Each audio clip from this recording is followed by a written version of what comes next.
Ahí estamos.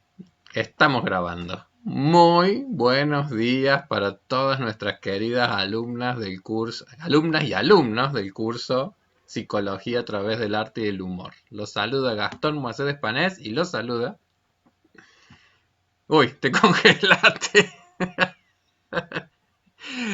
Rodrigo, ¿me escuchás? A ver, ahí estoy. Ah, dale. Yo escucho, ¿ustedes me escuchan? Bien. Sí, te escuchamos, te Bueno, escuchamos. ¿Cómo anda, Rodrigo? bienvenidas, bienvenidos a todos, ¿cómo están? Recién charlamos un gasto, bueno, a ver, podría pasar que en un momento de la clase se congele la imagen o algo y por las dudas, para quitarnos cualquier duda, ya está, ya pasó, de entrada nomás, iremos Bueno, viendo cómo superarlo, pero por ahora parece que se puede. así es como uno trata de adaptarse a estas nuevas tecnologías y vamos a ver qué sale. Si se llega a cortar muy mucho, y bueno, dividiremos la clase, veremos cómo nos organizamos. Y si logramos charlar un poco, por ahí eso va a estar bueno, porque a mí la verdad que me encanta analizar las películas en pareja. Porque la verdad que por ahí es en la reflexión o en el diálogo algo como más parecido a lo que podría ser el curso, básicamente. Bueno, Mm.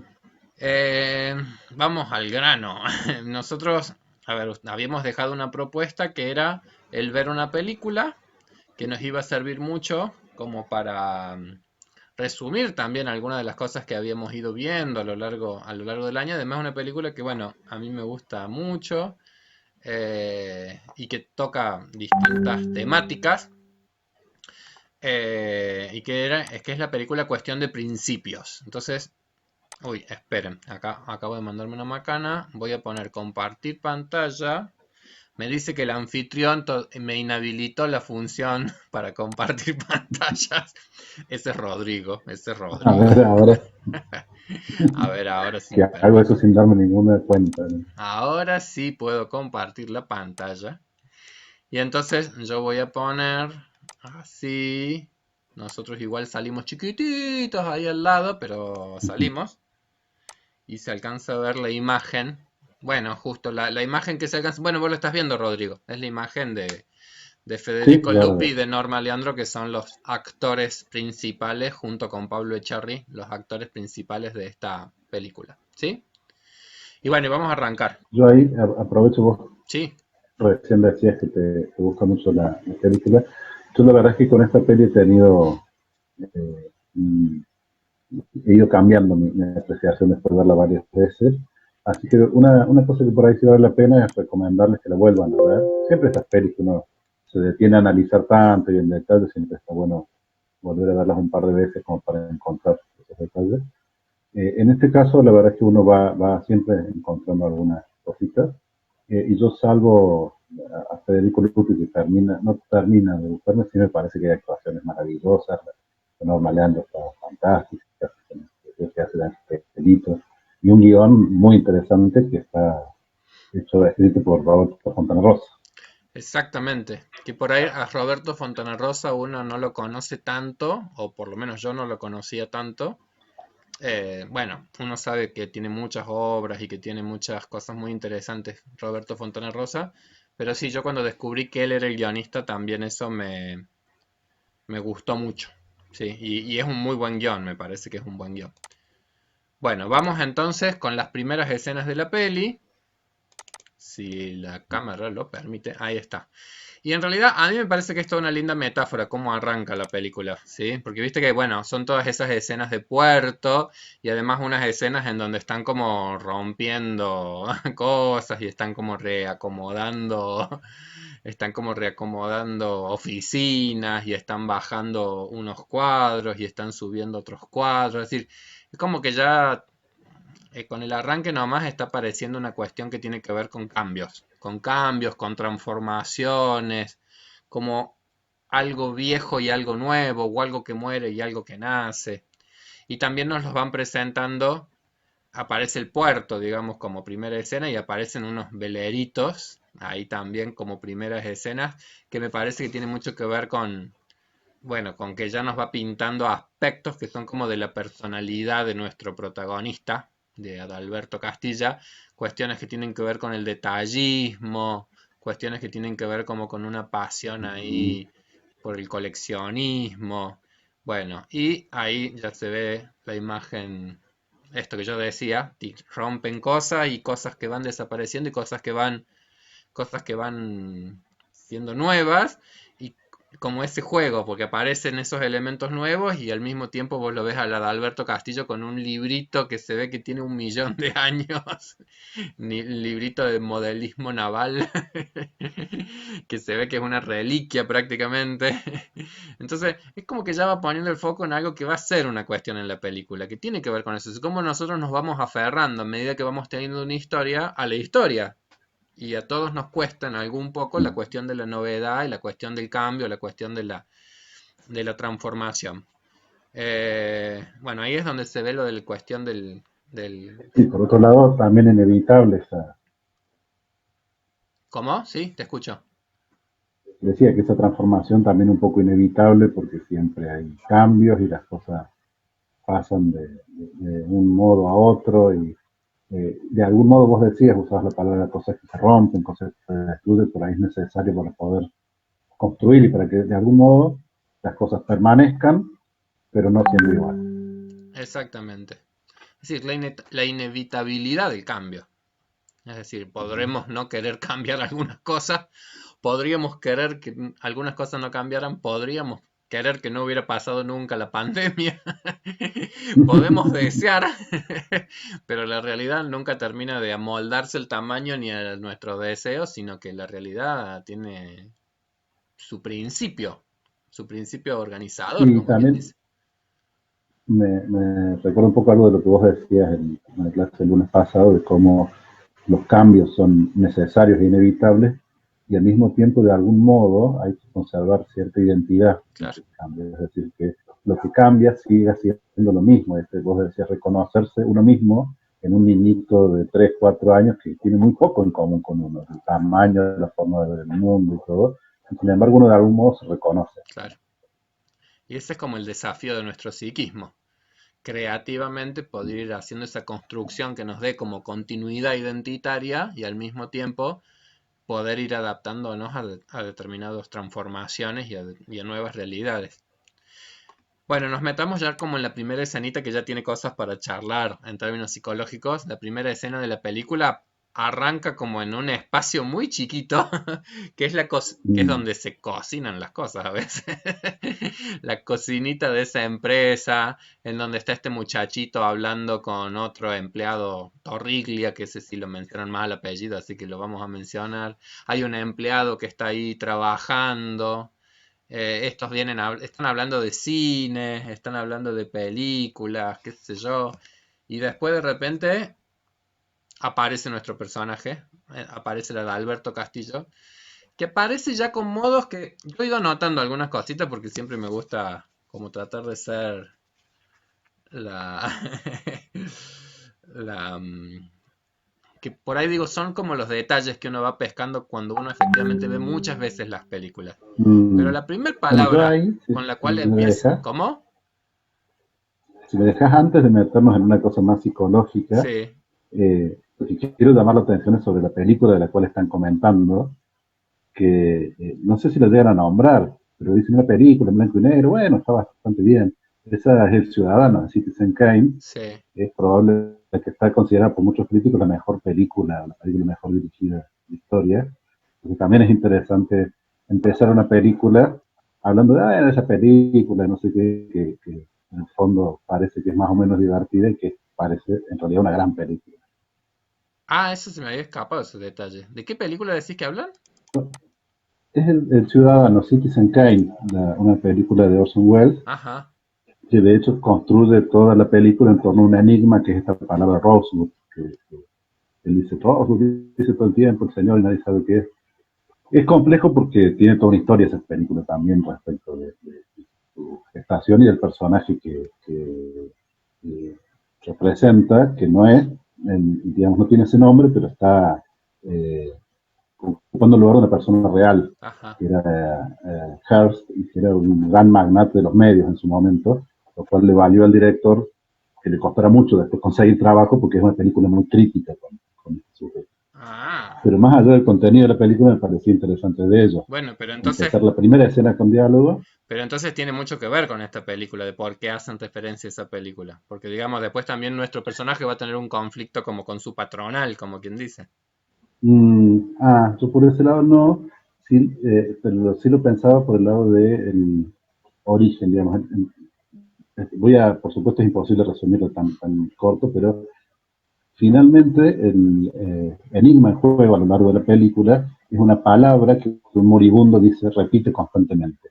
Y cuando en algún momento se muere, se descubre que lo que está nombrando es algo de su infancia, de su muy primera infancia. Era algo muy simple, muy de poco valor, y este tipo que era un magnate que tenía muchísimos millones, añoraba algo que tenía que ver con su infancia, que era algo muy simple. Bueno, también está presente eso en la película, la Uh -huh. añoranza por algo de la infancia. Uh -huh.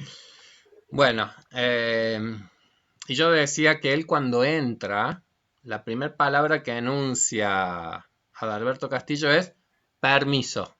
Él antes de entrar a cualquier espacio, él antes de entrar a cualquier lugar, siempre es como permiso, permiso, permiso, permiso. Es decir, hay algo que tiene que ver ya como con una forma de personalidad de él, que cuando llega, digamos, es una persona que no pasa desapercibida, pero que al mismo tiempo no es precisamente una persona que vaya como a favorecer el intercambio, la dinámica grupal o la cosa como de alegría, sino que al contrario, tiene como una cosa de personalidad tan intensa que en cuanto él está en algún espacio, ese espacio se rigidiza en algún punto.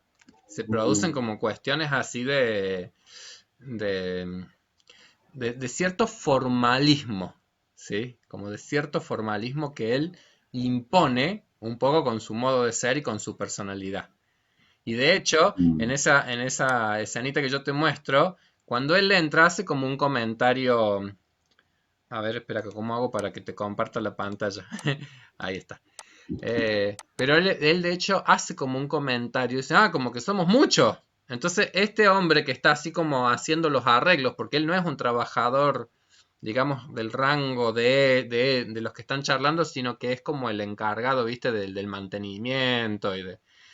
Entonces, bueno, perdón, me retiro. No, no, no, está bien, quédese tranquilo, lo decía como en broma.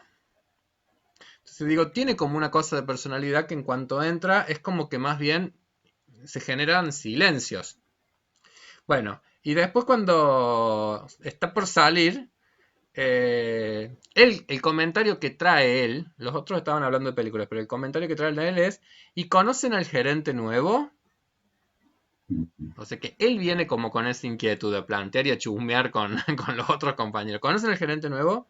El gallego ese dice, no, no, no, no es porteño, pero vivió, bueno, esos son como los datos que van circulando, no, no es porteño, pero vivió en España unos años y después se vino para acá y ya dio la orden de que no se fume por ningún lado, sí, y estamos poniendo detectores de cigarrillos y no sé qué, oh, en todos lados, bueno.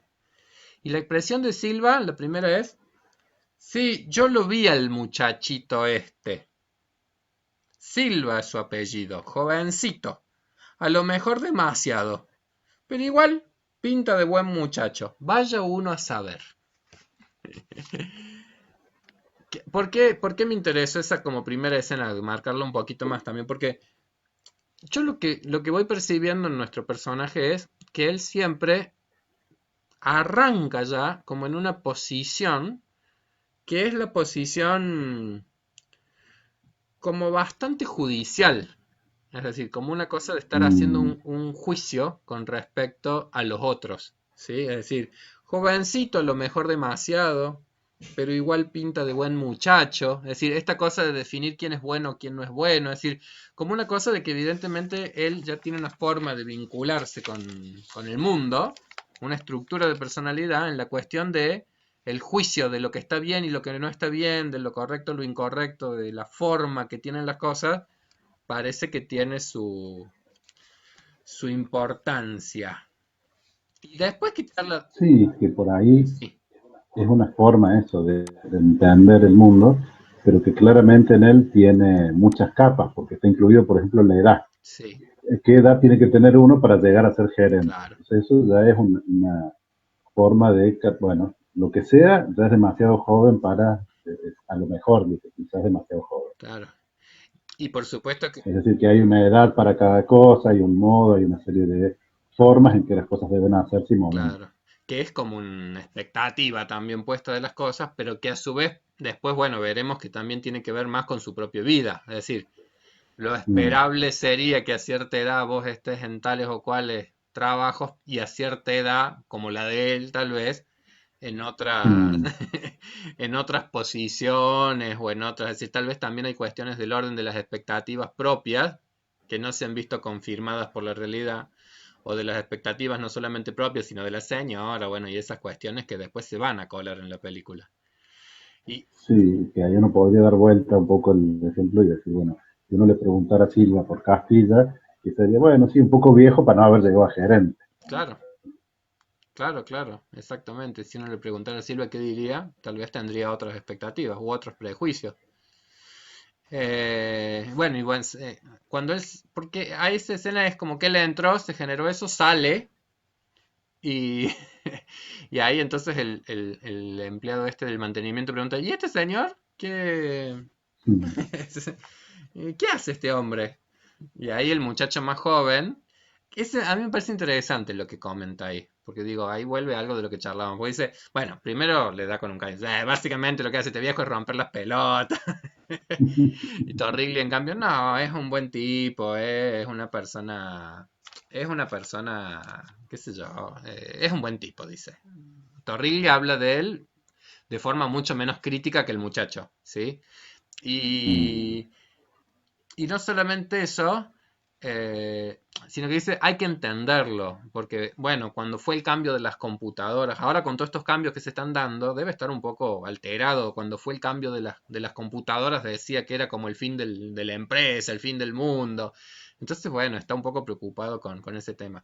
Pero lo que le reclama el muchachito es muy interesante, porque el muchachito dice, bien viejo pelotudo, dice, nunca dice ni una mala palabra, se hace el caballerito inglés, no sé qué, no sé cuá. Y además dice, ¿cómo puede ser que nunca tenga ni 5 minutos para tomarse un té con nosotros? mm, Entonces, esa frasecita ¿cómo no tiene nunca 5 minutos para tomarse un té con nosotros? Digo, ahí me parece que hay una clave para entender que el enojo por ahí que también tiene este muchacho es que puede percibir esa imposibilidad en el otro de compartir algo más de lo que es la vida social o lo que es la vida laboral, que de repente la vida laboral es un ámbito en donde ujú. también uno puede construir amistades y vinculaciones. Entonces digo, el muchachito también pone un dedo en esa dimensión.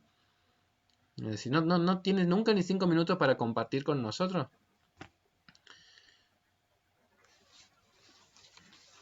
Bueno, y por su... Yo no Sí, sé, probablemente no, pero uno podría tratar de entenderlo también desde la novedad, digamos, de la dificultad de compartir, así como las computadoras, aceptar las computadoras nuevas o aceptar los cambios en el trabajo, también compartir con nuevas generaciones. Me parece que sería muy difícil claro. entenderse, sobre todo cuando esas generaciones usan malas palabras, son menos corteses, son menos todo lo que uno valora. De todas formas, pareciera que no consigo con Torride, con que comparten más tiempo, quizás en la misma generación, tampoco son grandes amigos. Están ahí como que son tres generaciones distintas, yo los percibo. O sea, Torriglia Mm, ya es otra generación en donde por ahí los principios o los no sé qué, no sé qué, y ya el muchacho está como muy alejado de todas sus formas. Eh, mm, pero bueno, digo, ahí es donde tal vez podemos empezar a hacer ese juego, digamos, de lo cambiante y de lo no cambiante a lo largo del tiempo. Es decir, sí, hay muchos modos que han cambiado un montón, mm. pero al mismo tiempo hay cosas que son como más estables a lo largo del tiempo. Y qué sé yo, la cuestión como más, lo que es la intimidad vincular, o la intimidad amorosa, o la cuestión de la amistad, eso es algo que me parece que es como más atemporal. Eh, y en realidad yo creo que después también vamos a ver que en la vida de nuestro personaje la cuestión de la amistad ha sido algo que también se fue estancando con el paso de los tiempos. No es que él no haya sido una persona con posibilidades de, Mm, de establecer amistades, pero pareciera ser que también las ha ido perdiendo quizás por estos excesos de rigideces que tiene, básicamente. Bueno, entonces, ¿seguimos? Aparece Inés. Vamos. Espera que aparece Inés. Que por supuesto que cuando aparece Inés, Inés los pesca al vuelo. Ah, ya le están sacando el cuero le están sacando el cuero a Castilla y por supuesto que ella también está más cercana a Castilla que el muchachín este. Le está sacando el cuero porque son unos nanistas, ya vos no sabes tratar a las mujeres y qué sé yo, lo reta un poco. Y a ella le gusta la caballerosidad de Castilla. Y Castilla de nuevo entra a la cocinita, por supuesto que con un permiso. Y un ¿qué blusa? ¿Qué blusa más bonita nos trajo Inés hoy? Me da gracia esa expresión. Pero bueno, es piropeador. Bueno, después en la película se va a evidenciar que hay toda una cosa muy fantasiosa en él con esta señorita, digamos. Hay toda una cosa de un vuelo en la fantasía bastante intenso y al mismo tiempo bastante contradictorio en lo que a él lo genera como cuestión moral, digamos, ¿sí? Bueno, pero, y además pregunta, siempre que aparece este personaje femenino, me parece que en él hay como un componente de mayor interacción. Es decir, como que el personaje femenino siempre a él lo obliga a tratar de hacer como una cosa de mayor exposición. Entonces, además del piropo, empieza a preguntar, ¿estaban hablando de algo importante? Sí, de cine. Bueno, y ahí empiezan como a hablar un poco del cine. Por supuesto que no estaban hablando del cine, le estaban sacando el cuero a él. Pero eso también en la película a mí me gusta mucho, decir, cómo esta cosa eh, de el formalismo que tiene la vida social, digamos, decir, porque cuando estaban hablando de algo importante, y sí, estaban hablando de algo importante, el tema importante era él, y sacarle un poco el cuero, y qué sé yo, que es un poco, para decir hacer que es un poco como somos los seres humanos habitualmente en todos lados, es bastante cercano a la realidad. Pero digo, ellos también tienen un formalismo, porque ninguno de los dos, te estábamos sacando el cuero, sino que los dos, estábamos hablando de cine. Entonces, todos en alguna medida somos, como quien dice, defensores o de ciertas formas. Tenemos que lograr como mantener ciertas formas también para la vida colectiva. Pero me parece interesante cómo él plantea las cosas. Y cuando dice, ¿estaban hablando de algo importante? Es decir, él necesita que si él va a hablar o si va a participar en una conversación, participemos, pero tienen que ser cosas importantes. Entonces digo, bueno, quizás se está perdiendo también un poco algunos aspectos que tiene la vida, que algunos aspectos que tiene la vida es no Y solamente hablar otra de cosas vez importantes. ¿Cómo? aparece,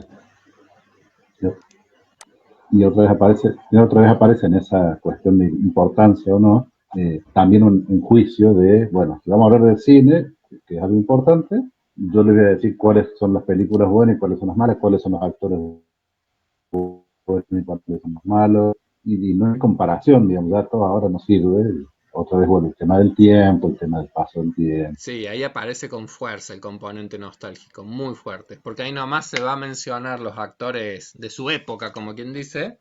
Entonces ya esos eran los actores, los que quedaron un poco más atrás, como con una cosa muy nostálgica, ¿no? Sí, sí. Y bueno, y le comparte su taza a Inés. Eh, nada, y es como una primera escenita todo en ese lugarcito del trabajo. Y la próxima escenita, la próxima escena es en el ámbito es en el ámbito de la casa. Entonces digo, a mí me parece que es como que en la película rápidamente nos muestran lo que Freud diría que son como los dos grandes ámbitos de nuestras vidas. El familiar, los vínculos amorosos y el laboral. Son como los dos espacios que son muy significativos para nuestras historias de vida. Bueno, y ahí aparecen de poquito esos otros personajes, ¿sí? Es decir, aparece Norma Leandro, que aparece acercándose a Rolly y Rolly sacándola de la pieza. Y dice, bueno, contame algo. No, mamá, qué sé yo, y que le quiere ver en la computadora. No, mamá, no sé qué, bro, y lo manda como quien dice living, y entonces ella se va para la pieza. Y es como una mujer donde también nos la muestran un poco ahí bollando alrededor de las figuras masculinas, digamos, es decir, en un rol como muy prototípico de una ama de casa que cuida del marido y que cuida del hijo, eh, y que después va hacia donde está Alberto y empiezan a hablar de un tema que va a ser todo un tema importante ahí en la película, que es la cuestión de que hay un viaje de rol, el hijo a Australia, que le gustaría que fuera, que sacaran un crédito, y él que ahí nomás dice, no, que yo créditos, que no vamos a poner créditos, que qué sé yo. Eh, y ahí aparece ya en la conversación también la cuestión de, bueno, pero ella le dice, pero ahora que hay un gerente nuevo, ¿no tenemos alguna chance de hablar, de poder conseguir un crédito, de poder ver si hay algún tipo de ascenso, si hay algún tipo de mejor retribución económica? Y acá es donde yo creo que digo, se va viendo toda la carga como más prejuiciosa de él. Porque él ahí nomás, ante su señora, lo que dice es un mocoso petulante, altanero, arrogante. Es inexplicable cómo estos mocosos de hoy en día puedan llegar a puntos de tanta responsabilidad. O sea que digo, él todavía no lo he Mm, visto nunca. En la escena anterior, bueno, había sido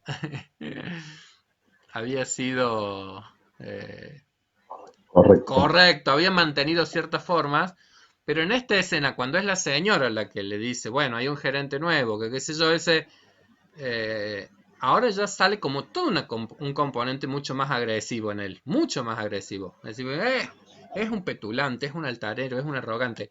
Después vamos a ver que algunas de esas cualidades tal vez no están tan Mm, alejadas de algunos atributos que efectivamente el pibe tiene. Pero me parece que todo ese componente más agresivo también viene ya de la mano de de los comentarios que vienen de la mano de la señora. Es decir, la señora en algún punto también está poniendo el dedo en una llaga que tiene que ver con la historia de él como trayectoria laboral. Tantos años en una empresa ujú. para ahora estar en un puesto como bastante pequeño, entre comillas, comparado con lo que este joven parece que ya ha conquistado más allá de su juventud. Y la mujer que encima dice, bueno, ¿será capaz? Porque él lanza toda esa diatriba enjuiciante de cómo es el muchacho y dice, bueno, pero ¿será capaz? Y bueno, y llegó y le va a dar un buen pasar a la familia. Todos los temas que bueno, que parece que son difíciles en ellos como pareja. ¿Querés agregar algo de vos, Rodrigo? ¿O paso a la imagen próxima? No, no, voy siguiendo, se me cortaba un poquito en audio. Eh, pero es lo que recién anticipábamos un poco, lo poníamos en una posible mirada de Silva, es bueno, así como Castilla dice, este es muy joven para ser gerente, hay algo ahí que también es un poco especular respecto de él no ha llegado a más a pesar de la edad que tiene y los años que hace que está en la empresa y además en principio siendo absolutamente correcto y cumpliendo con todo lo que tiene que cumplir, porque eso ya está como intuyendo, que como al menos dice tomarse las cosas, y la mirada desde la mujer que es, bueno, pero, más realista, digamos, en Claro, un punto de ¿a dónde nos llevó eso? claro. Sí, la mujer tiene como una mirada también más pragmática de la vida, digamos, es decir, más Ujú. simple en algunas cosas, pero no tan exigente, digamos, porque en algún punto parte de las rigideces de Don Adalberto tal vez sea el grado como de perfeccionismo, de autoexigencia que tiene, que quizás esté un poco hasta alejado de la realidad fáctica, digamos, es decir, tal vez él se autopercibe como más perfecto o más capaz o más íntegro de lo que efectivamente, qué sé yo. quizás. Sí, Sea, de lo que él sea o incluso de lo que es posible de ser. lo que es posible, básicamente, de lo que es posible. Hasta ahí la idea, la primera impresión da que si esta pareja ha funcionado frente a esa rigidez de él, es porque ella se ha amoldado bastante. Hay varias señales a lo largo de la película de eso. Aunque también pienso en la relación de él con su amigo que va a aparecer después. Ella también tiene lo suyo, también hay cosas donde ella se ha puesto rígida y no ha dejado Claro, que sí. pues yo creo que en realidad tienen aspectos también que comparten ellos en términos de ciertas rigideces y al mismo tiempo como ella hasta tal vez ha colaborado en que algunas cosas se Mm, consoliden aún más todavía en él. La próxima escena es justamente la escena en donde van a conocerse eh, el Alberto Castillo con Silva, digamos, con este joven. Él llega a la oficina y dice, ah, bueno, vengo a traer el informe, le dice la secretaria dice, ah, el señor Castilla, no, el señor Castillo, no, no, Castilla, qué sé yo, bueno, es por esa puerta, sí, sí, conozco, trabajo en esta empresa hace no sé cuántos años. Y bueno, él cuando entra, bueno, vos estás viendo la pantalla, ¿sí? ¿Viste? Cuando entra, a mí lo que me llamó la atención ahí nomás, desde que abrió la oficina, es esa cantidad de cuadros que tiene, que son dibujos infantiles. ¿Sí? Eso a mí, ujú. wow, digo yo, qué cosa intensa tiene este con los dibujos que hace alguna niñita, niñito. Bueno, entonces saluda. eh, Sí, por otro lado, viéndolo así, también son dibujos que están un poco fuera de contexto, ¿no? Demasiado marco y demasiado vidrio para un dibujo infantil. bueno, pero que nos va a ayudar para entender de qué se trata el narcisismo después. Ujú, Y el trasvasamiento narcisístico que uno hace con otros, como quien dice, ujú, que hace que uno pueda desapegarse un poco de la realidad en algunas cosas. Sí, es decir, o exagerarlas, o rigidizarlas, o verlas de... Bueno, vamos a trabajar un poco conceptualmente, es decir, el narcisismo también como cierta trampa que nos imposibilita el vínculo con los demás. Sí, porque al final el narcisismo vamos a ir viendo que tiene mucho que ver con que al final uno se mira como con un espejo y uno al final se enamora tanto de una imagen de sí mismo que empieza a tener una desconexión con una posibilidad de encontrarse con los otros.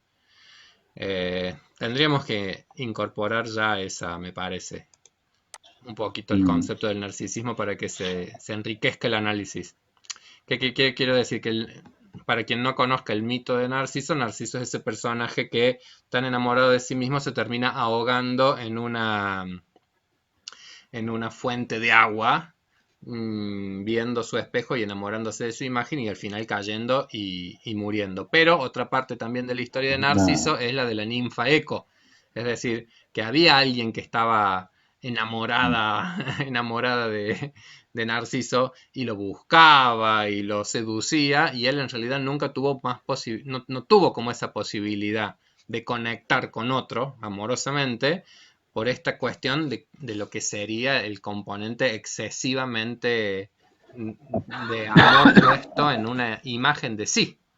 Entonces es como que el mito apunta a trabajar la idea de que lo narcisístico puede ser algo que en términos desequilibrados lleva a una dificultad vincular con el otro. Es decir, cierto centramiento en el sí mismo que imposibilita algo del orden de lo relacional, de lo vincular. Ahora, el narcisismo está presente en absolutamente todos y cada uno de Mm. nosotros.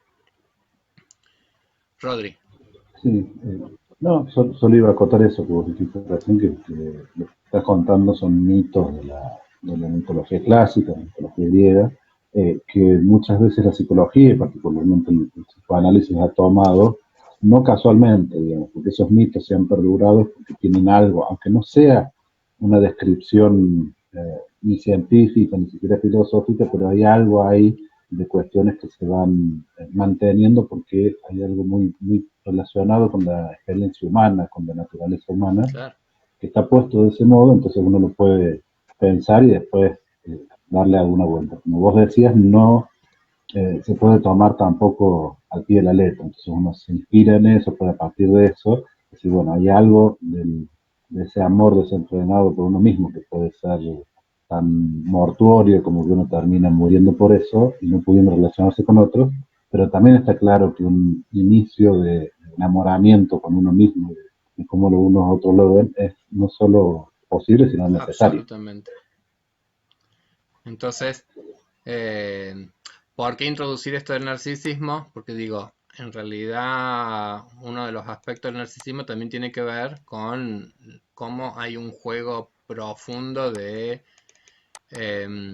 componente narcisístico con los hijos.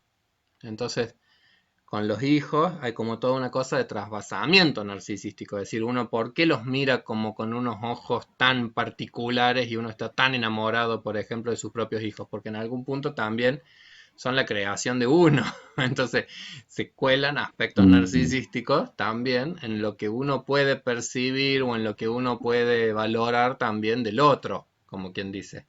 Entonces, eh, son creación de uno y sí, son la creación que además puede crear, entonces es muy fácil depositar allí algunas cuestiones y particularmente aquellas que a uno le han costado, que uno siente que no ha podido. claro. Y pienso inmediatamente en el padre de Neil, de la Ah, película de Los celos poetas muertos, donde sí. empezaba a perfilarse esto. ¿Qué había de tanta exigencia en ese hombre respecto a su hijo, de lo que debía ser, que habrá tenido que ver quizás con su propia frustración? Claro. Bueno, y acá en el caso de la película, ¿qué hay en este padre que cada rayón que hace su nena? Bueno, acá la verdad que hay unos cuadros que están re lindos, pero ¿qué hay de lo narcisístico que en cada dibujo que hace esa niña, ella ve una obra para enmarcar o para encuadrar o para resaltar o como para, no sé, para que gane tanto? Es decir, estamos empezando a ver que tal vez en estos personajes haya cuestiones como desmesuradas o desequilibradas en algunos de sus aspectos narcisísticos, básicamente. Sin ánimo de juzgar.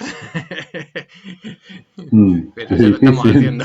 Por otro lado, las relaciones, hay varias relaciones de padres e hijos muy interesantes, tanto de Silo con su hija como la de Castillo con su hijo y sobre todo con la hija, y a su vez él con su padre. Claro, Hay varias relaciones ahí que las complejas. vamos a tener que ir trabajando.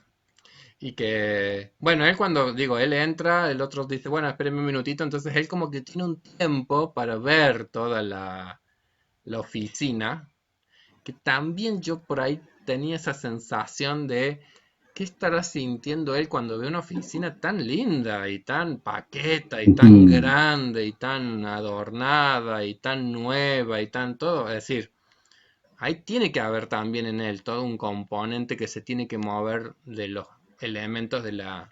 o- aunque no sea ni siquiera consciente de algunas cosas como del orden de la envidia de repente. Aunque él no llegue a ser consciente de eso.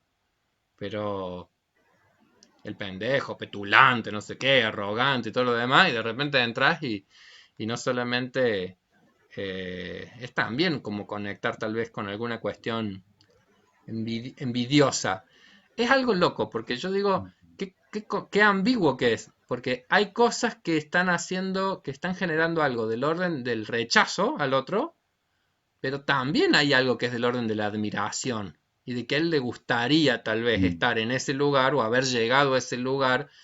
Es decir, es un lugar narcisísticamente deseado por él.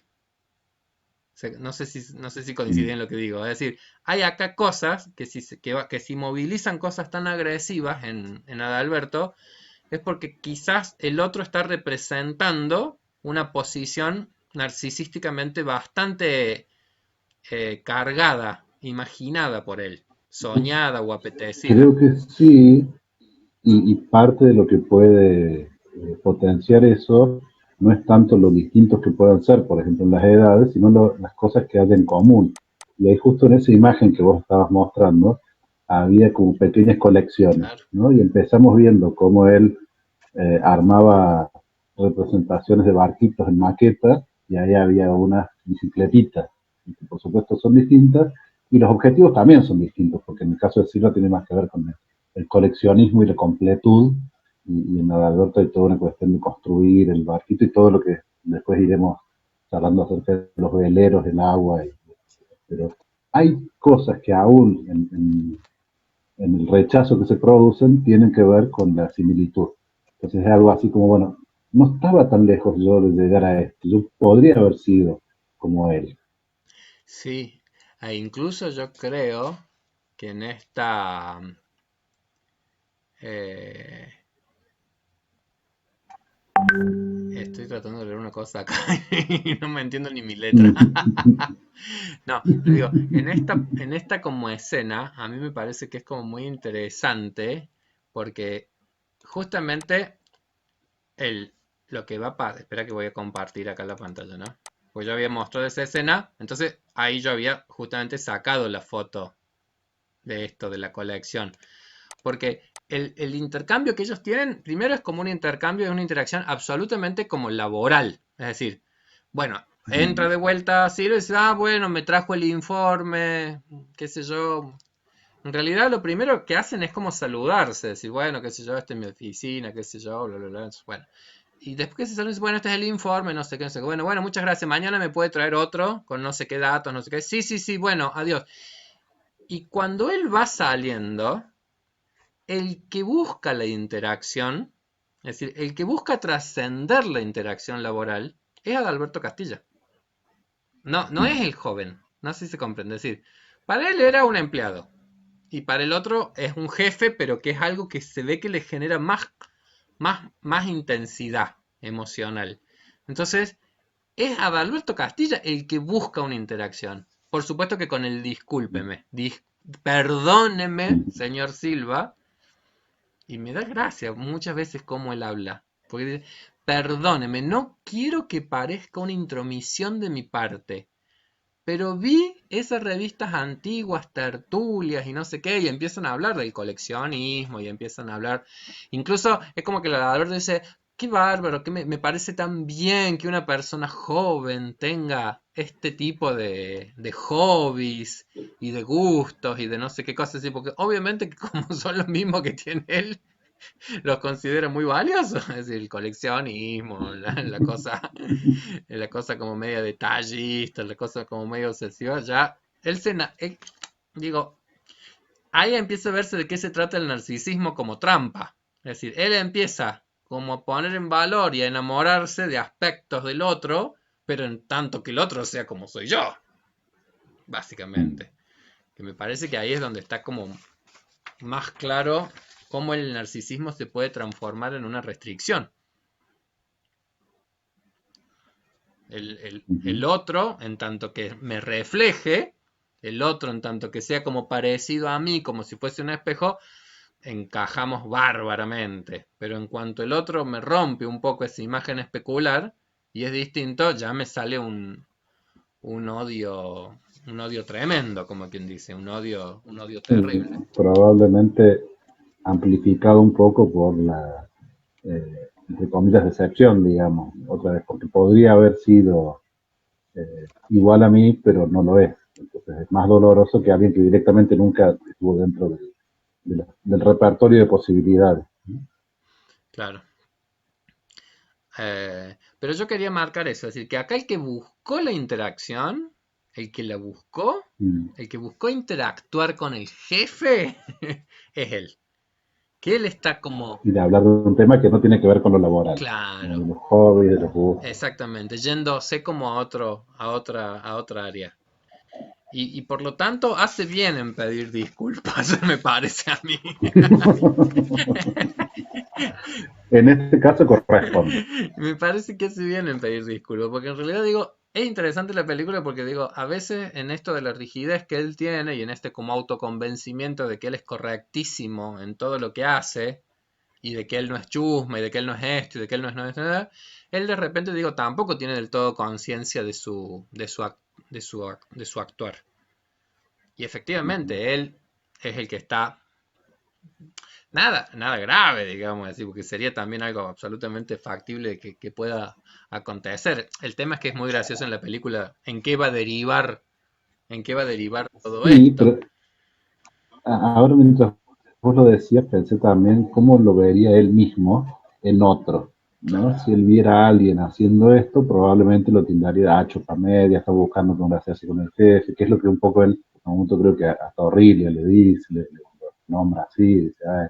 Y acá le está eso, tratando de congraciarse de algún modo con su jefe, al cual la mujer le dijo la otra vez que lo charle a ver si conseguía algo Claro, de aumento, de algo. exactamente. Bueno, y ahí, bueno, justo sale toda esta cuestión de que él colecciona las revistas tertulias y no sé qué, y que tiene todos los números, no sé qué, menos uno, y que ya lo buscó por todos Mm. lados, no sé qué, no sé qué.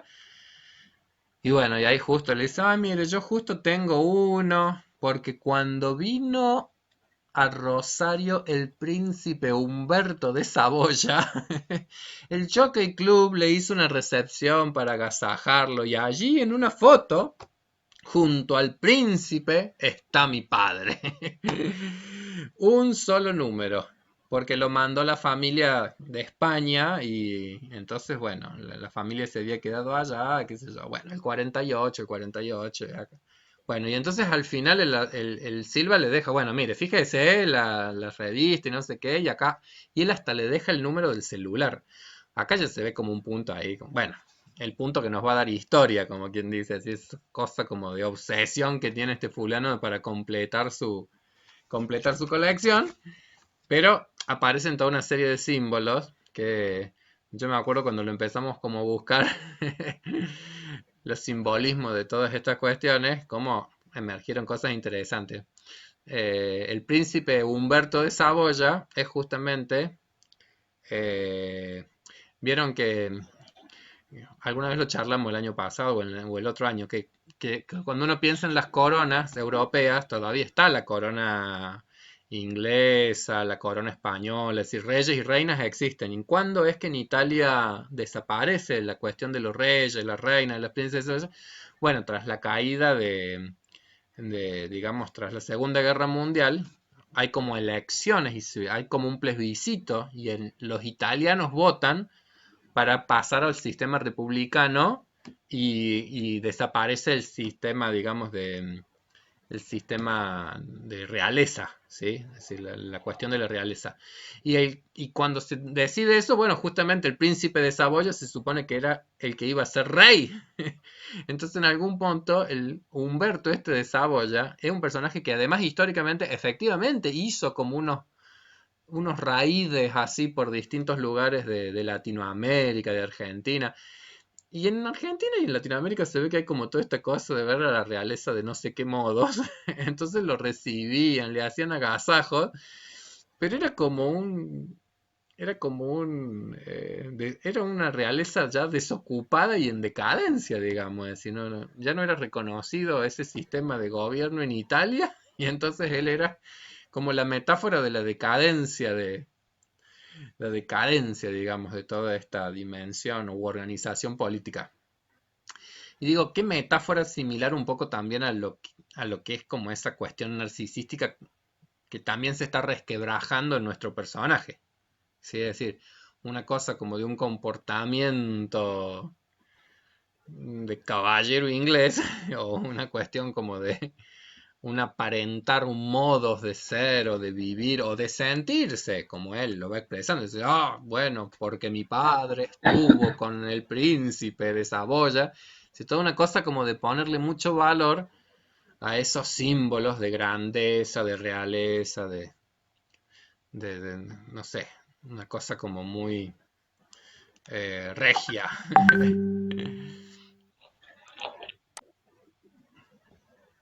Rodri, ¿te perdí? No. Sí, no, no, un poquito se me cortó el audio, pero más o menos te estoy siguiendo. Bueno.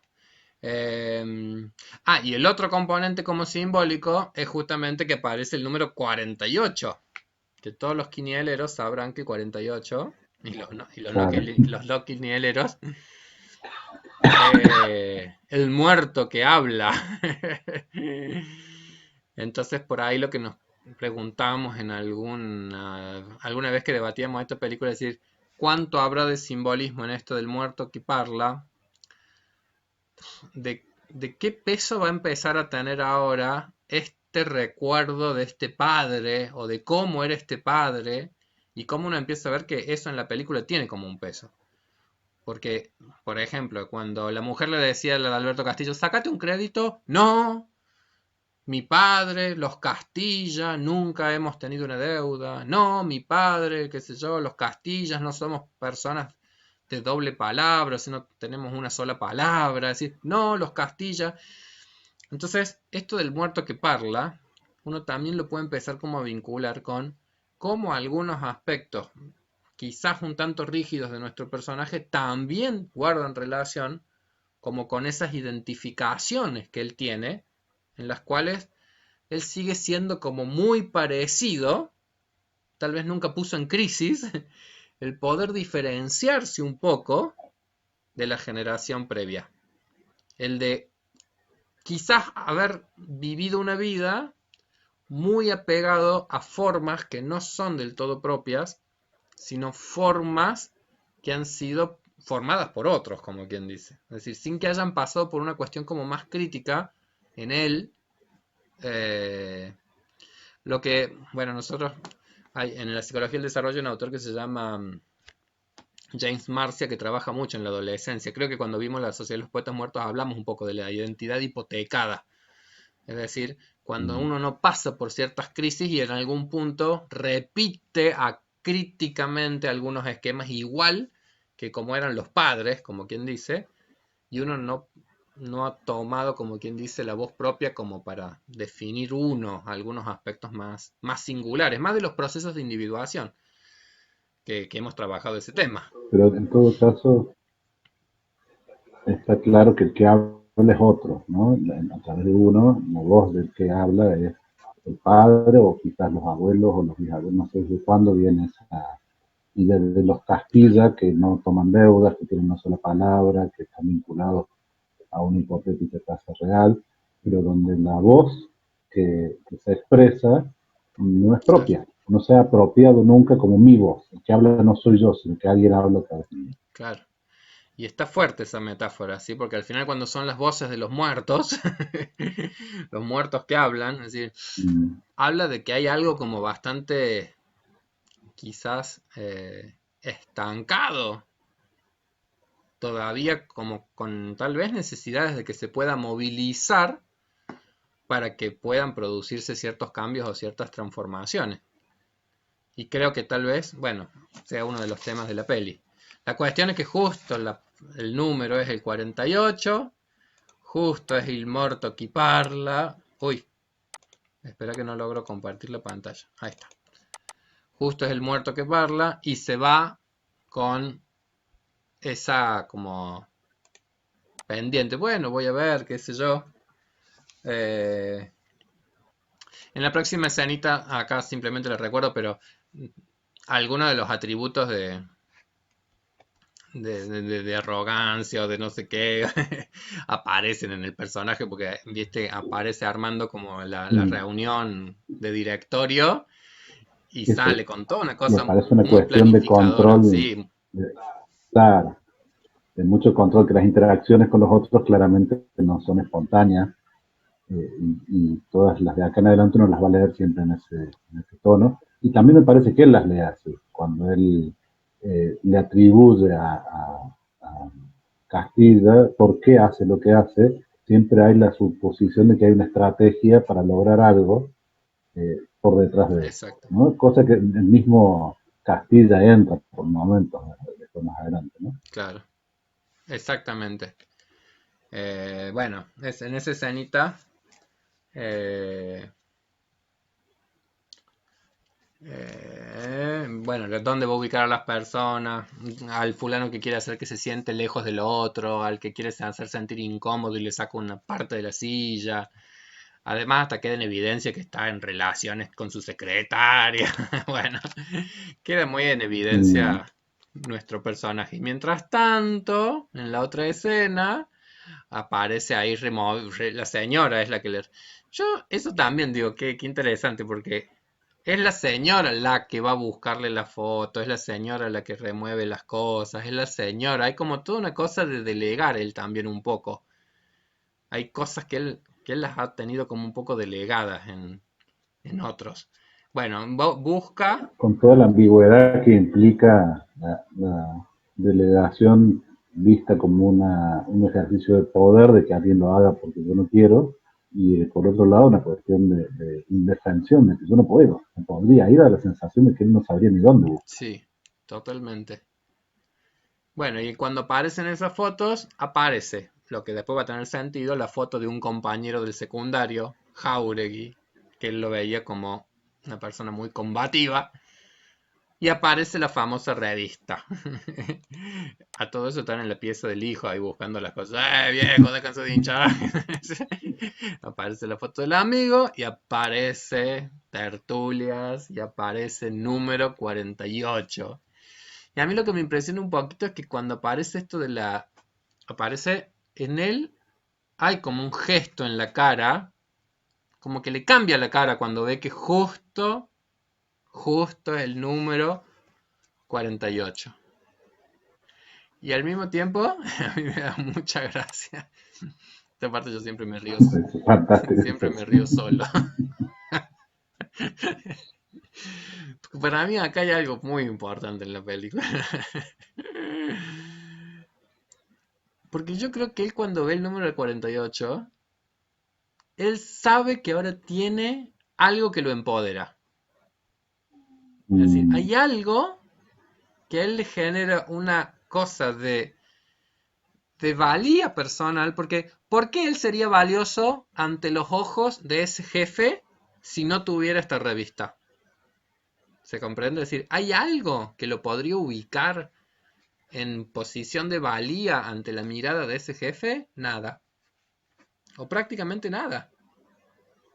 Entonces yo creo que en él hay como una cosa que se siente como empoderado porque justamente se sabe ahora como poseedor de algo que hace que va a conquistar la mirada del otro. Que ese es el componente narcisístico. mm, Es decir, cuando uno tiene la percepción de que algún atributo es lo que conquista la mirada del otro, conquista la aprobación del otro o conquista algo con respecto al otro. Pero lo que conquista es el reconocimiento. Es decir, uno se empieza a sentir reconocido justo a partir de algún tipo de atributo, a partir de algún atributo, de algún objeto, algo. Ahora, que la revista esta, el sentido que va a cobrar en su vida no es tanto el sentido que él va a empezar como a enunciar en su relato. Dice, qué sé yo, que mi padre, que no sé. Sí, cuando en esa escena es cuando dice, este es mi padre. Y la señora le dice, se corrió. Esa parte me encanta. Se corrió tu papá porque antes nos decías que estaba del otro lado. No, no, no, sí, es el que está acá. Y además me da gracia porque cuando él hablaba de mi padre al lado del príncipe Humberto de Saboya, una foto con 500 guasos. el padre y otros 40. Pero antes no estaba del otro lado. Y como él no ha dicho nada de para qué están buscando la revista, es gracioso porque la mujer le dice, pero ¿y para qué me hiciste buscar esta revista? Tenés fotos de tu papá en el living, tenés montones de fotos de tu papá, ¿para qué me buscás? ¿Para qué me haces buscar ese? Bueno, pero es que acá está con el príncipe de Saboya. La familia siempre estuvo ligada a la realeza. Y vos sos parte de esa historia, Sari. Y vos sos parte de esa historia, Rolly, el hijo, qué sé yo. Y que en el escudo, no sé qué, me da gracia. Terminan hablando de los escudos de familia y el león, de no sé qué. Y el Rolly que pregunta, ¿qué hay leones en España? Es decir, él lo toma todo como con un grado de formalidad extraordinario. Está bien, tiene sus sentidos para él. Pero para mí acá hay un componente que tiene que ver con lo que va a ser la tragedia, digamos. La tragedia, lo que le va a dar ternadura a esta película, que es el sentirse el empoderado porque sabe que tiene algo que le interesa al otro, que tiene que le da Mm, valía a él, en tanto que una pertenencia que el otro va a querer poseer. Y en ese caso queda claro por qué también no se puede desprender de eso, porque ya perdería a un punto ese punto de interés para el otro. Claro, a menos que, a menos que, efectivamente digo, sin desprenderse, sí pudiera compartirlo. Y ahí me parece que viene como quien dice Mm, justamente el, el pasaje del narcisismo como un componente mortífero que te encierra a la posibilidad amorosa en donde en la cuestión amorosa el narcisismo entra en juego. Pero es un narcisismo que no te atrapa, sino que es un narcisismo que se retroalimenta en las relaciones, ¿sí? Porque no es lo que... sí, cuando dijiste esto de A ver, cuando hacías esto de compartir, algo que no creo, no me acuerdo de haberlo pensado otras veces que hemos charlado de esta peli, eh, finalmente, qué mejor instrumento de poder que tenerlo al jefe para siempre agradecido con él. Si él al día siguiente hubiera caído con la revista y se lo hubiera regalado, sería como, siempre va a ser alguien especial dentro de la empresa para ese jefe. Pero por supuesto eso está totalmente fuera de las posibilidades de pensar de él, primero por la dificultad de desprenderse de eso y después porque él no va a quedar como el que le regaló algo al jefe para chuparle las medias y para ascender. bueno, y además porque no tendríamos película. Hubiera terminado en 15 minutos. La película se nos terminaba ahí si le regalaba la revista. Pero en realidad digo, no hubiéramos tenido película en otro sentido, digo, porque en realidad podría haber nacido, digo, imagínate que el fulano hubiera dicho, bueno, la verdad, esta revista a mí no me dice gran cosa, lo tengo guardada hace 4 millones de años acá. Tengo otro montón de cosas de mi viejo.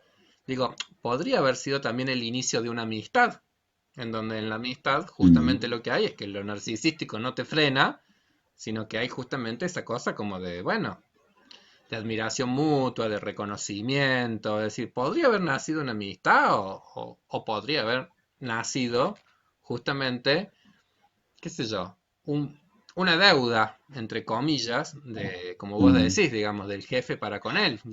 La verdad que si le regala eso, que es tan importante, y él lo hubiera podido hacer una donación de ese tipo, que está claro que no está en sus posibilidades psíquicas y por lo menos en este momento de la película, porque más adelante lo va a terminar regalando. Ujú, ujú. Eh, Pero ahí vale un poco lo que vos decías hace un rato, que primero no habría película, pero además no sería él al menos en este momento, ni sería el otro. Por lo tanto, posicionarnos nosotros en pensar que debiera, que podría haber hecho, también es muy injusto. claro, no lo puede, no lo puede. No, eso está claro. No, o por lo menos el Adalberto del inicio de la película no podría, no puede.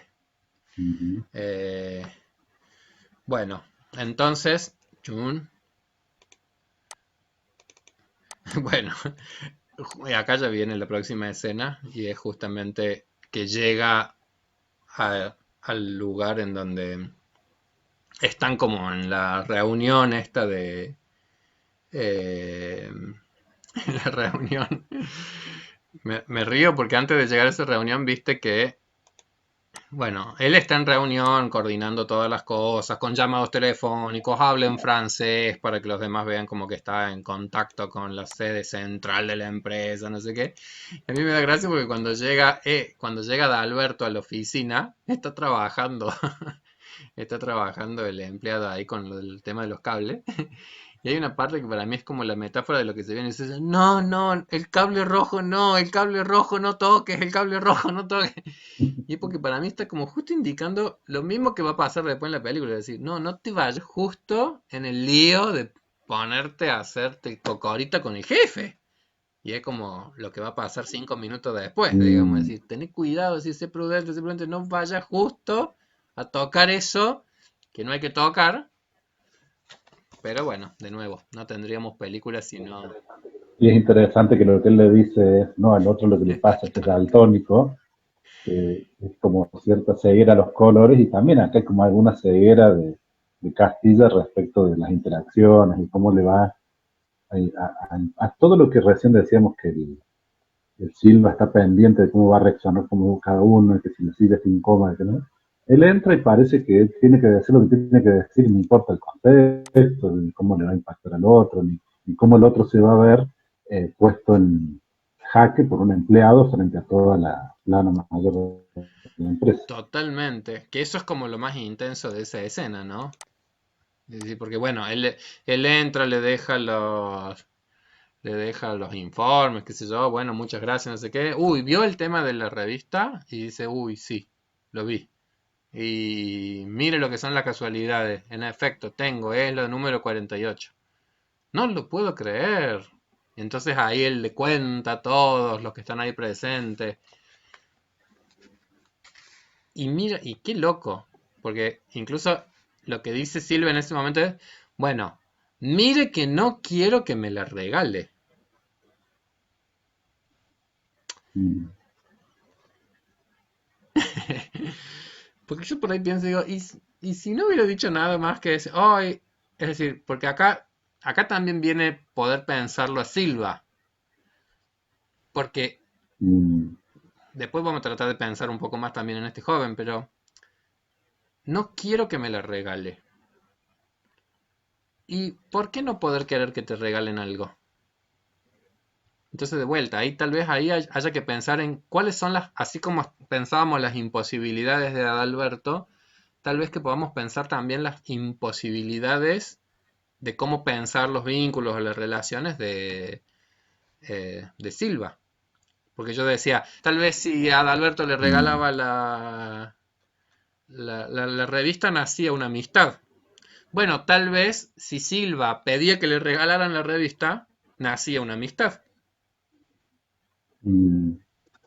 Puede ser, recién eso, decíamos que probablemente desde Adalberto vería como el otro de algún modo lo tiene como favorito y decíamos por ahí como que genera una deuda. También está claro que a Silva no le gusta tener ese tipo de deudas y él no hubiera querido que se le regale porque finalmente todo tiene un precio, entonces él quiere que las cosas queden claras. El precio es tanto, yo le pago tanto y ya está. No está deuda de gratitud que parece que le es difícil también entender a él las cuestiones de gratitud y que las cosas que no se pueden medir claramente. Es muy Por lo pronto, según él, todo tiene un precio, por lo tanto, todo es medible en dinero. exactamente. Todo tiene un precio. Así que después me dice cuánto quiere por la revista y cerrado el asunto. Es interesante esta película, a mí me gusta mucho, porque me hace acordar mucho a lo que dice Silvio Breismer, que Silvio Breismer dice, eh, hasta un gracias ya es un plus. Es decir, cuando qué sé yo, va a un local y hace Mm, una compra y qué sé yo, bueno, gracias, ya es un plus, porque en realidad lo que define cualquier interacción humana de intercambio es el intercambio. Y es una cosa justa porque es qué sé mm. yo, 10 pesos por no sé qué cosa, por nada en esta época. Por a esta altura nada, 10 Bueno, pesos un 50 chicle. pesos, un kilo de cebolla, qué sé yo, bueno, no sé, es un intercambio. En la película también está mucho eso porque los precios han quedado desactualizados. 5.000 pesos la revista, bueno, ya no es tanto, 5.000 pesos, es decir, una cuenta de EPEC, qué sé yo. Pero, eh, pero Sí, ahí con 5.000 pesos se iban de viaje, se compraba el auto y imagínate, no sé serían qué. 5.000 dólares, qué sé yo, es más, no sé, un montón. La cuestión es que Silvio Leimer siempre dice, en realidad cuando ya hay un gracias, por ejemplo, ahí ya hay un plus. Es decir, la cuestión de la generosidad arranca justamente cuando ya no es la lógica del intercambio, sino que hay algo del orden del Mm. reconocimiento del otro. Entonces digo, a mí me parece que los dos están como bueno, yo creo que me parece, pero es un poco la cuestión de la película, es decir, los dos están atrapados en ciertas restricciones que nos ayudan a entender el porqué de esa escalada tan agresiva y tan violenta que va a tener, que va a existir después a lo largo de toda la película, como quien dice, o de tanta imposibilidad de, digamos, de vincularse entre ellos. Pero ahí me parece que usaste la palabra clave que es la escalada, implica que tiene que haber de los dos lados una Claro, no cesión. Nadie decide poner fin a esto o renunciando a la revista o regalándola o aceptando un pago, no, los dos están muy claros en que su postura es la correcta y que finalmente van a sí, doblegar al otro. sí, sí, sí, las imposibilidades de renuncia se ve que son claras en ambos. Mm. O, bueno, después estoy pensando, pero nuestro personaje joven también ha tenido que hacer ciertas renuncias y cada vez que ha tenido que renunciar a algo es para quejarse, despotricar, enojarse contra el mundo. Es decir, que le cuesta renunciar, está claro que le cuesta renunciar. Bueno, Volvemos ahí a esta idea de la deuda, que no le gusta tener una deuda, porque él, después con respecto a la hija, va a recriminar a la madre de la hija, yo me tuve que venir claro, acá y yo tuve que renunciar a no sé qué, y entonces eso me da derecho a meterme en tu vida y en el inicio cuando yo quiera, porque ya claro, tengo una deuda, sí, soy acreedor, digamos, una deuda. sí, eso va a aparecer con fuerza, ¿no? Bueno, todo tiene un precio. Bueno, y ahí viene como ese discurso moralista. Me va a tener que perdonar. Siempre arranca pidiendo perdón. Pero ahí yo en ese punto también es cuando pienso eso, es decir, porque eh, si él arranca pidiendo perdón, ¿es porque tiene algún grado de conciencia de que él también va a dañar con lo que va a hacer o no? O sea, si vos sabés que el otro desea tanto algo y vos estás entonces dispuesto a no concederle lo que el otro desea, ¿se comprende lo que? No sé si se comprende lo que estoy razonando. Es decir, Sí, pero yo creo que van a pedir desde el principio, pedir perdón y disculpen y me pedir perdón, me parece que es más una cuestión formal. Me parece que es una cuestión que forma parte de todo, así como no decir malas palabras, hay que empezar siempre con disculpas, permiso y eso. Y no le veo una conciencia de posible daño sobre el cual pide perdón. sí, claro, no. Yo en realidad voy a ese punto. Es decir, es tal su formalismo que él se le hace imposible pensar, digo, es tal su formalismo, pero justo usa ciertas palabras, pero se le hace imposible pensar lo agresivo, entre comillas, que está haciendo él, o lo frustrante que está haciendo él con el Mm, deseo del otro. Que me parece que es como una constante tal vez también en muchos aspectos de su vida. Tal vez cierta incapacidad de ver lo frustrante que a veces son sus actuaciones con los deseos de los demás. No puede ver los deseos del hijo de jugar al rugby, no mm, puede ver los deseos de la mujer de un auto, no puede ver los deseos de la mujer de un viaje, no puede ver los deseos de la hija de no sé qué, no puede ver, si no puede ver nada del orden del deseo de los otros y mucha actuación que frustra eso. Entonces, perdóneme, pero, es decir, sin ser consciente, digo, no es consciente, pero mucho de su accionar guarda relación con aspectos bastante jodidos del personaje, aunque él sea inconsciente de mm. esos aspectos. Sí, incluso me lo imagino si alguien me dice, che, pero fuiste agresivo. No, ¿cómo voy a ser Le agresivo? Le pedí pedí disculpas, disculpas, me hice entender, me usé las palabras claro. correctas, digamos, como si eso era lo único que podría dañar. Ah, pero si le hubiera evitado, si le hubiera insultado, sí, pero el contenido y la frustración que vos estás haciendo alusión pareciera que no son de Y relevancia. de repente, por supuesto, digo, lo vamos viendo que es como algo que está pasando en esta escena de lo laboral, pero después uno va descubriendo que es una forma permanente de vincularse con muchos otros, incluso con los más cercanos.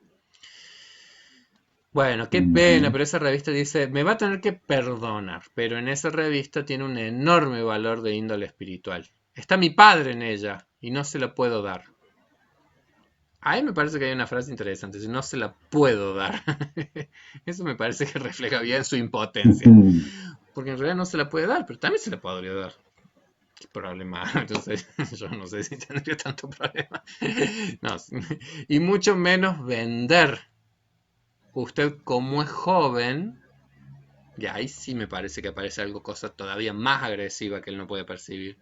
Usted como es joven, tal vez no se da cuenta, pero no todo tiene un precio, porque esa frasecita de cuando usted como es joven, esa es la expresión de usted como un pendejo, que es como la palabra Ujú.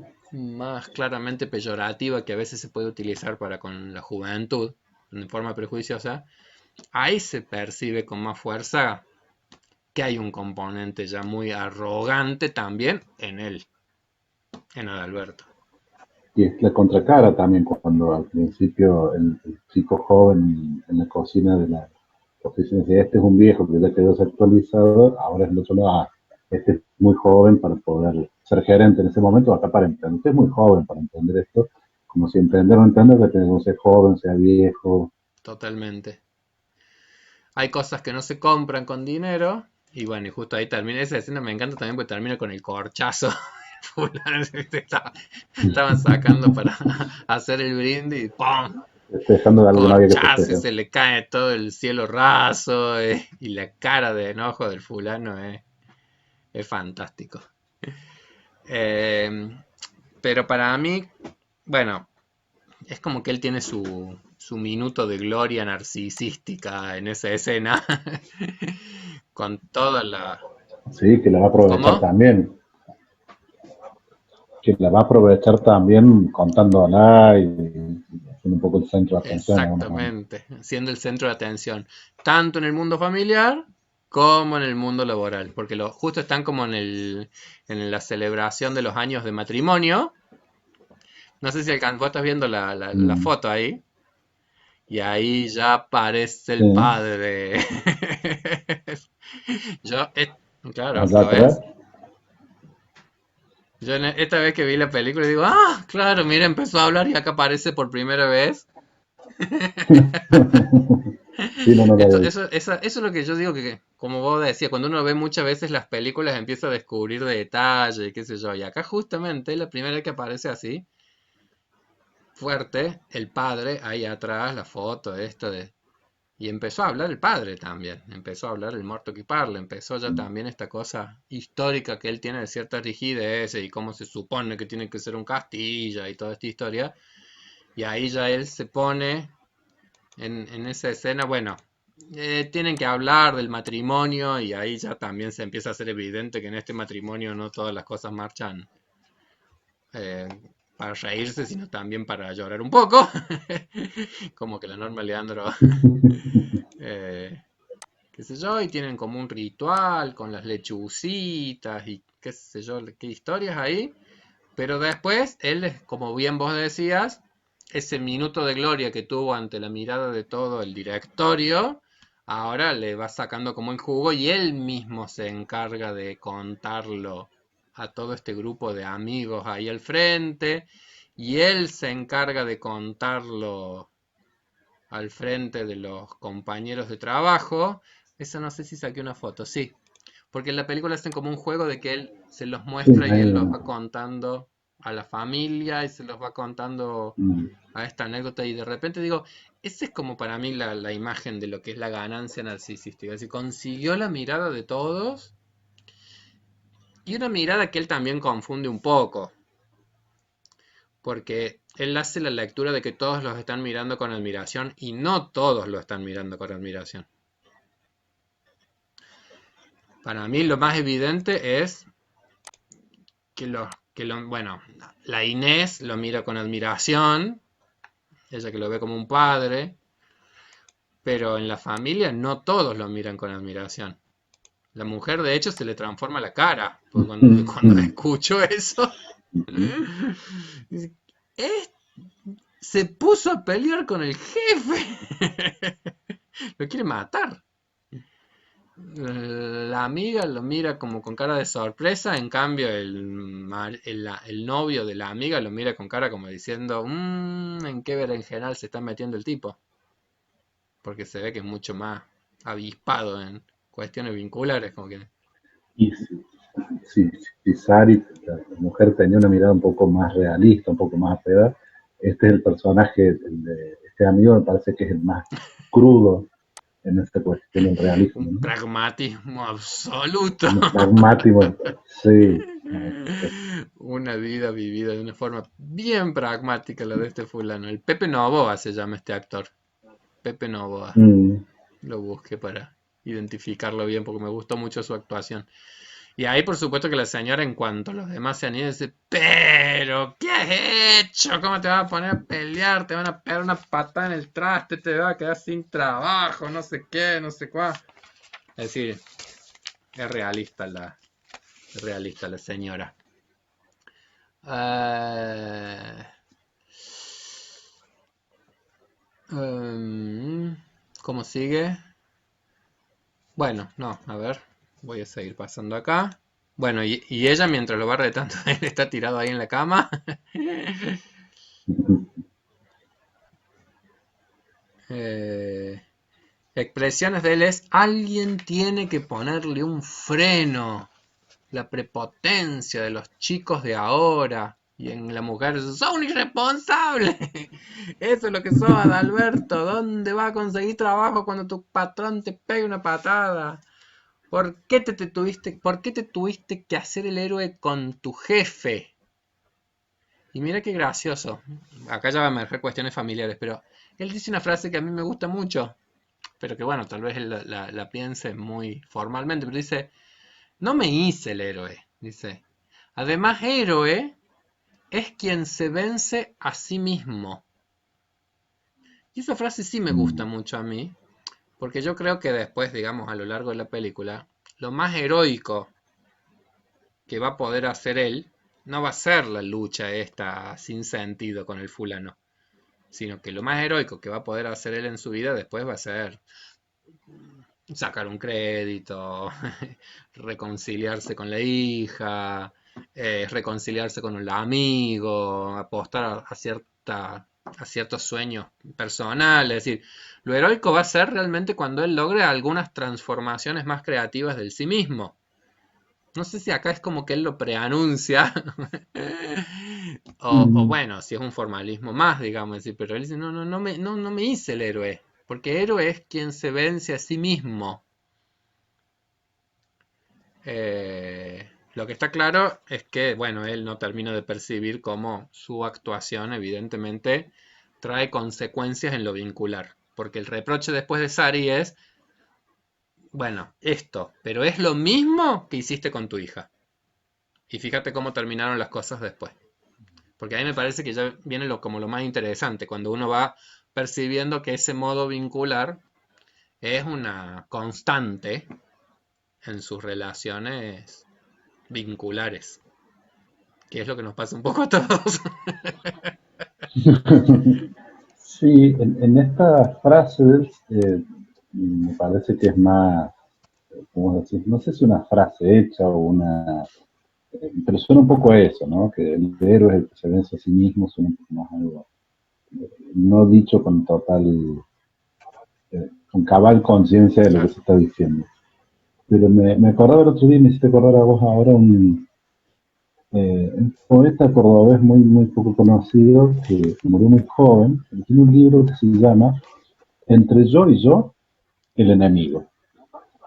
Y me parece una frase tan poética, tan clara de que en gran medida los peores enemigos que tenemos no están afuera.